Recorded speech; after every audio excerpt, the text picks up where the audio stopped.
एक सवाल का जवाब जिसे ढूंढने में मुझे 5 साल से ज़्यादा लग गए, क्योंकि जब भी मैं किसी से पूछता तो कोई भी मुझे उसका कंक्रीट आंसर नहीं दे सकता था। तो वो सवाल क्या था? वो सवाल था कि अगर हम किसी स्टॉक को बाय करते हैं तो उसको सेल कब करें। क्योंकि अगर आप मार्केट में देखोगे या किसी तरह की वीडियोस देखोगे, आप किसी फाइनेंशियल ऐप पे जाओगे, आपको सब लोग एक ही चीज़ बोलेंगे कि व्हेन टू बाय, इसके कब खरीदें, क्या पैरामीटर है। लेकिन ये इस सवाल का जवाब देना बहुत डिफ़िकल्ट है कि हम उसको कब बेचें एंड व्हेन टू सेल। तो ये कितना कॉम्प्लिकेटेड, आई मीन टू से, ये कितना कॉम्प्लिकेटेड क्वेश्चन बना दिया गया है कि इसका आंसर दे पाना बड़ा मुश्किल है। तो इसको हम आज एक बहुत ही इजी वे में समझेंगे कि हमें कोई भी जो हम स्टॉक खरीदते हैं उसको हमें कितना होल्ड करना चाहिए, उसको कब बेचना चाहिए, क्या उसका राइट टाइम होगा। आज हम इन तमाम बातों पे बात करेंगे। तो लेकिन वीडियो में आगे बढ़ने से पहले मेरी आपसे 2 रिक्वेस्ट हैं कि अगर आप इस चैनल पर नए हैं तो चैनल को सब्सक्राइब कर दें एंड वीडियो को लाइक कर दें। एंड सेकंड, यहाँ पर अगर मैं कोई एग्जांपल का यूज़ करता हूँ या आपको समझाने के लिए किसी स्टॉक का एग्जांपल लेता हूँ, तो ये टोटली एक एजुकेशन पर्पस से है। यहाँ पर मेरी किसी भी हिसाब की रिकमेंडेशन नहीं है और ना आप इसको रिकमेंडेशन लेंगे। यहाँ पर आप मेरे कहने से सीखेंगे। यहाँ पर मेरा पर्पस है कि आपको नॉइज़ फ्री, डिस्ट्रैक्शन फ्री, एक लेमन भाषा में, ताकि इतनी इजी तरीके से आपको समझाया जाए कि आपके जो सबकॉन्शियस माइंड में है इस सवाल का आंसर बैठ जाइए। तो चलिए वीडियो की शुरुआत करते हैं। तो जब भी हम किसी स्टॉक को ख़रीदते हैं, जब हमने उसको ख़रीदा तो जैसे ही वो थोड़ा सा नीचे जाना स्टार्ट हो जाता है तो हमारे माइंड में एक फियर आता है कि अब इसको कितना होल्ड करा जाए। यहाँ पे हमारा जो पेशेंस लेवल है वो ख़त्म होना चालू हो जाता है और अगर वो थोड़ा सा स्टॉक और नीचे चला जाता है तो हमारा बेचने का मन कर देता है। फॉर एन एग्जांपल, अगर हमने कोई स्टॉक 100 रुपीज़ पे ख़रीदा और वो 80 रुपीज़ चला गया, देन अगले वो 6 मंथ वो 80-85 की रेंज में ही जो है कंसोलिडेट होता रहा। देन अगले नेक्स्ट 6 मंथ जो है वो 100 रुपीज़ पे वापस आता है। जैसे ही वो 100 रुपीज़ पे वापस आता है तो हमारे माइंड में यहाँ पे 2 ऑप्शन आते हैं कि पहला, यार ये बड़ी मुश्किल से तो 100 रुपीज़ पे आया, ये 80 पे चला गया था, इसको बेच देते हैं। या अगर वो थोड़ा सा 110 के आसपास पे चला जाता है तो दूसरा थॉट यह आता है, यार इतनी मुश्किल से 5-10% का गेन आया, इसको निकल जाते हैं। जबकि जब हमने लिया था तो हमारा एम था इसको 140 पे बेचने का, लेकिन यहाँ पर क्या हुआ कि स्टॉक प्राइस नीचे गया और जो हमने डिसाइड किया था उसने हमारे विश्वास को तोड़ा और हम अपने डिसीजन पे नहीं रह पाए। तो पहला केस क्या हो गया कि जब स्टॉक प्राइस डाउन हुआ तो जो हमने जो प्लान बनाया था वो हमारा फेल हो। सेकंड केस क्या है कि जब स्टॉक प्राइस ऊपर जाता है तब भी हमारे माइंड में 2 थॉट आते हैं कि पहला, कि अगर सपोज कीजिए हमारा टारगेट 50% का है, उसने 25% का गेन दे दिया, तो हमारे माइंड में आता है कि यार इसको बेच देते हैं, 25% तो कम से कम आ रहा है। देन उसके बाद अगर कुछ लोग होते हैं वो 150 तक भी चला जाता है तो वो वहाँ पर भी नहीं बेचते। जब 150 तक वो आ जाता है और उसके बाद 160 तक आ जाता है तो उनको ऐसा लगने लग जाता है कि यही वो स्टॉक है जो उनको जो है मल्टी बैगर मिल चुका है, इसको जो है यही इनकी वेल्थ क्रिएट करके देगा, और वो उसके साथ इतना अटैच हो जाते हैं कि वो उसको बेच ही नहीं पाते हैं। तो उसका रिजल्ट क्या निकलता है, वो जो 160 तक गया था एंड वो फाइनली 120 या 100 तक भी फिर से वापस आ जाता है। तो ये चीज़ें ना हो हमारी लाइफ में, हम एक प्रॉपर डिसिप्लिन के साथ जो है चीज़ों को बाय कर सकें एंड प्रॉपर डिसिप्लिन के साथ चीज़ों को बेच सके, इसको करा कैसे जाए, अपने माइंड को इतना स्टेबल कैसे बनाया जाए, तो इसको समझते हैं। इसको समझाने का मेरा एक पर्सनल तरीका है कि मैं आपको एक एग्जांपल या स्टोरी के मीडियम में समझाऊंगा। जैसे सपोज कीजिए आज की डेट में मैंगो का सीज़न है, आज की डेट में तमाम तरीके के मैंगोज़ आ रहे हैं, तो हम भी अपने घर में मैंगोज़ लेके आते हैं। तो हम करते क्या है कि अगर हमने कोई बगीचा लगाया आम का, तो उस पर जो फ्रूट आता है, जब हमने खेती करी, आम का पेड़ बड़ा हुआ, तो जब आम के पेड़ पे जब छोटे छोटे आम लगने चालू हो जाते हैं तो क्या हम उन्हें तभी तोड़ लेते हैं? Answer is no. क्यों? हमें पता है ये बढ़ेगा, और जब वो अपना ओरिजिनल पोजीशन में आ जाता है, इस पोजीशन में आ जाता है कि अगर हम उसको कट करते हैं और मार्केट में सेल कर सकते हैं, वो इजीली बिक जाएगा, हमें पता है, तो हम उसको उस टाइम पे कट करते हैं। अगर हम उसको तब भी ना कट करें तो क्या होगा कि अगर हम उसको उस टाइम पे भी कट ना करें तो क्या होगा, वो आम जो है वो सड़ जाएगा और वो सड़ने के बाद वो किसी काम का ना आएगा। तो यहाँ पे 2 कंडीशन हुई। पहला कि जब आम पेड़ पे आना चालू हुआ हमने तब भी नहीं तोड़ना है। देन सेकंड कंडीशन क्या हुई कि जब आम सड़ जाता है या बहुत ज़्यादा पक जाता है हमें तब भी नहीं तोड़ना है। क्यों? क्योंकि वो ऑलरेडी सड़ चुका है। तो इसको बेचने का परफेक्ट टाइम क्या है कि जब आम इतनी पोजीशन पे आ जाए कि हम उसको अगर कट करें, मार्केट में उसके बायर हों। तो यहाँ पर मैं कहना चाहूँगा कि जब भी हमने अपनी इन्वेस्टमेंट का पेड़ लगाया है तो उसमें अगर छोटे छोटे आम आने चालू हो गए हैं, छोटे छोटे प्रॉफिट आने चालू हो गए हैं, तो यहाँ हमारे अंदर ग्रीड या फियर नहीं आना चाहिए कि इसको बेच दे, कि ये छोटा आम खराब हो जाएगा। नहीं, उसको उसकी ओरिजिनल मतलब पोजीशन में आने का टाइम देना चाहिए। जैसे आम का साइज़ अगर इतना छोटा है तो उसको उतने पे नहीं निकालना चाहिए। उसका जो रियल साइज जो मार्केट में जिसका भाव, जिसका जो प्रीमियम है वो अच्छे रेट पे मिल सके। जैसे कहते हैं ना कि लार्ज साइज का जो आम होता है उसका अच्छा रेट मिलता है, या इस पर जो दागेल नहीं होता प्रीमियम को, एक जो आम होता है वो 50 रुपये किलो भी बिकता है, और वही आम उसी कैटेगरी का जो है वो 100 रुपीज़ भी बिकता है। तो हमें अपने जो स्टॉक है उसको पनपने देना चाहिए, उसको उस पोजीशन तक आ देना चाहिए जो हमने टारगेट डिस्क्राइब किया है। ना उसको पहले हमें कट करना चाहिए, ना ही हमें उसको सड़ने के बाद कट करना चाहिए। तो आपको पता ही होगा, जब भी हम किसी स्टॉक को बाय करते हैं हम उसको थॉरोली देखते हैं। क्या देखते हैं? पहले उसका बिजनेस देखते हैं कि आने वाले टाइम का बिजनेस है या नहीं है, देन वो मार्केट लीडर है या नहीं है, देन उसके फंडामेंटल को स्टडी करते हैं, देन उसकी टेक्निकल के बेस पे हम अपनी पोजीशन बनाते हैं।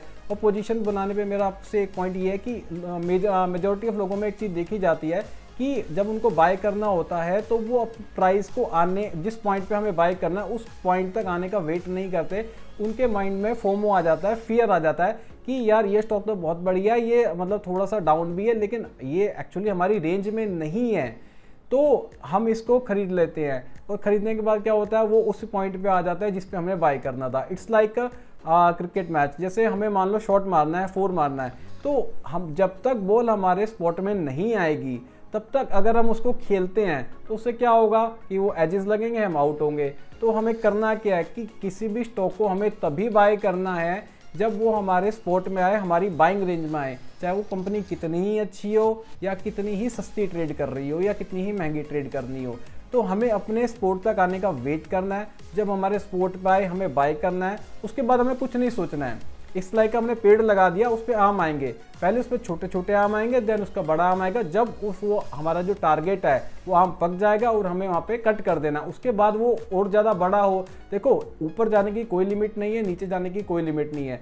हमें स्टॉक मार्केट में सुपर हीरो नहीं बनना कि हम बॉटम पकड़ेंगे और एंड पॉइंट पे बेचेंगे, ये प्रैक्टिकली पॉसिबल नहीं है। हमें क्या करना है कि अपने प्लान के हिसाब से बाइंग रेंज पे आते ही खरीदना है, और उसको जो सेलिंग रेंज में जो हमने डिसाइड किया था कि इस प्राइस पे आएगा तो हम बेचना है, तो वहाँ पे निकल जाना है, उसके बाद नहीं सोचना है। तो अब अगला सवाल आता है कि अगर हमने बाई किया, उसको बेच दिया, तो अब इन पैसों का क्या करें। देखो, एक जैसा बगीचा होता है, उसमें आम का पेड़ होता है तो उसमें अमरूद का भी पेड़ होता है, उसमें पपीते का भी पेड़ होता है। जैसे आज की डेट में आम का सीज़न है, तो जैसे जो विंटर्स आएंगे उसमें किसका सीज़न होगा, अमरूद का होगा। जैसे गर्मियाँ आती हैं उसमें वाटरमेलन का होता है, मस्क मेलन का होता है। तो स्टॉक मार्केट में भी एन नंबर ऑफ जो हैं फ्रूट्स हैं, वो कैसे हैं, जैसे एक आईटी हो गया, बैंक्स हो गए, एफएमसीजी हो गया, या केमिकल सेक्टर्स हो गया, या सेमीकंडक्टर सेक्टर हो गया, फार्मा हो गया। तो ये तमाम सेक्टर ऐसे हैं कि आज की डेट में अगर कोई सेक्टर महंगा हो चुका है, किसी सेक्टर के जो स्टॉक्स हैं वो पक चुके हैं, तो वहाँ से एग्जिट कर लेना चाहिए और उन सेक्टर्स में जाना चाहिए जिनका अभी सीज़न नहीं है लेकिन उनका जो सीज़न है आने वाले टाइम में। क्योंकि हर टाइम जो होता है ऐसा कभी नहीं होता कि जो सारे फ्रूट्स या जो सारे जो स्टॉक्स हैं वो ऊपर ही जा रहे हो। अगर सारे के सारे स्टॉक्स ऊपर ही जा रहे हैं तो ये आपको समझ लेना चाहिए कि इस टाइम पे कुछ ना करना सबसे बेटर है। आपको कुछ नहीं करना। देखो, कुछ ना करना भी एक बहुत बड़ी पोजीशन है और इसको समझना उतना ही ज़रूरी है जितना बाय करना। तो जैसे अगर आज की डेट में बात करें, जो अगर मेरे को पर्सनली लगता है, तो जैसे जो प्राइवेट सेक्टर बैंक है वो इतनी लोअर वैल्यूएशन पे ट्रेड कर रहे हैं, वो कोविड या मैं बोलूँगा कि क्राइसिस के टाइम पे भी नहीं थे।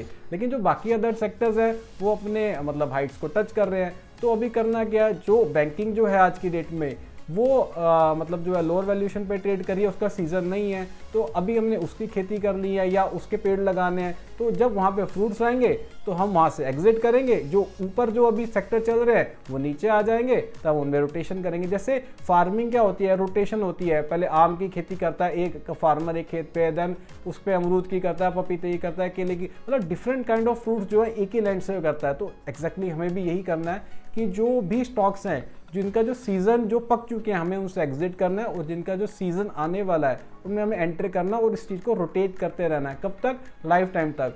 ये एक तरीके का क्रिकेट मैच है, यहाँ हमें आउट नहीं होना, हमें रोटेशन करते रहना है। अगर हम जितना ज़्यादा रोटेशन करते रहेंगे जो हमारा जो स्कोर बोर्ड है ऑटोमेटिकली बढ़ता रहेगा। तो ये एक राइट अप्रोच होती है कि किसी भी स्टॉक को बाय करने की या सेल करने की। कि ये एक तरीके का बिजनेस है। यहाँ पे अपने माइंड को हमें स्टेबल रखना है, यहाँ पर हमें कोई भी चीज़ ऐसी नहीं करनी, डिस्ट्रैक्ट नहीं होना, क्योंकि मैं आपको बताऊं कि मार्केट में इतने ज़्यादा तरीके आ चुके हैं मार्केट में डिस्ट्रैक्ट करने के, कि आप अपना कितना भी मन बना लें वो आपको डिस्ट्रैक्ट करके ही छोड़ेंगे। उनका पर्पज़ ही डिस्ट्रैक्ट करने का है। तो करना क्या है, आपको जो अदर इन्फॉर्मेशन है जो आपके लिए किसी काम की नहीं है, इररेलेवेंट है, लेकिन हम क्या करते हैं, मोबाइल स्क्रॉल करते रहते हैं, वो इन्फॉर्मेशन को इनडायरेक्टली अपने सबकॉन्शियस माइंड में डालते रहते हैं। तो उन चीज़ को हमें ख़त्म करना है। जो बेयर मिनिमम इन्फॉर्मेशन चाहिए, जिसको हम सिंप्लिसिटी के साथ लाइफ लॉन्ग कैरी कर सके, उसको हमें करना है। और सेकेंडली सबसे मेजर इंपॉर्टेंट, अपने आप को जस्टिफाई कभी नहीं करना है। अगर हम गलत हैं तो उस चीज़ को एक्सेप्ट करना है और अपने प्लान को उस हिसाब से मॉडिफाई करना है। अपने आप को जस्टिफाई नहीं करना है। अपने आप को जस्टिफाई बहुत सारे लोग करते हैं, जो जिनसे मैं कांटेक्ट में आता हूँ, जो मेरे से पूछते हैं।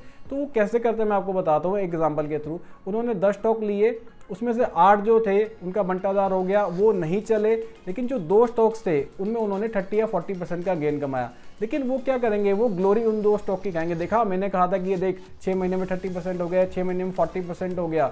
लेकिन उन बाकी 8 स्टॉक का क्या, जिनमें उन्होंने लॉस किया, ओवरऑल जो है उनको 10 स्टॉक की बात करें तो ओवरऑल वो लॉस में है, लेकिन जो 2 स्टॉक है प्रॉफिट में। लेकिन वो अपने आप को जस्टिफाई कर रहे हैं कि 2 स्टॉक हैं, देख मैंने एनालाइज किए थे, वो प्रॉफिट में है। इससे एक्चुअली में हम कुछ नहीं कर रहे हैं, हम खुद का ही बेवकूफ़ बना रहे हैं। तो हमें ऐसी चीज़ें नहीं करनी है। हमें जितने भी इन्वेस्टमेंट डिसीजन लेने हैं अपने समझ से लेने हैं, अपने ट्रेडिंग प्लान के हिसाब से लेने हैं, उसमें डिस्ट्रैक्ट नहीं होना है। यही हमारा लाइफ का पर्पस होना चाहिए। अगेन ये जो भी मैं आपको बता रहा हूँ, ये एक तरीके की एजुकेशनल वीडियो ही, एजुकेशन ही है। यहाँ पे कोई रिकमेंडेशन नहीं है, या किसी अगर सेक्टर को मैंने इसमें वीडियो में अगर आपसे बात करी हो सस्ता है या महंगा है, वो भी एक टोटल एजुकेशन पर्पस से आपको समझाने की कोशिश करी गई है। तो अब आपको करना क्या है कि आपको जो है स्टॉक मार्केट को बिजनेस समझना है और इसको बिजनेस की तरह करना है, गैम्बलिंग की तरह नहीं करना। अपने माइंड को स्टेबल रखना है, एक सोचे समझे तरीके से इन्वेस्ट करना है और एक सोचे समझे तरीके से एग्जिट करना है। तो फिर कल मिलें एक नई वीडियो के साथ, तब तक के लिए थैंक यू सो मच।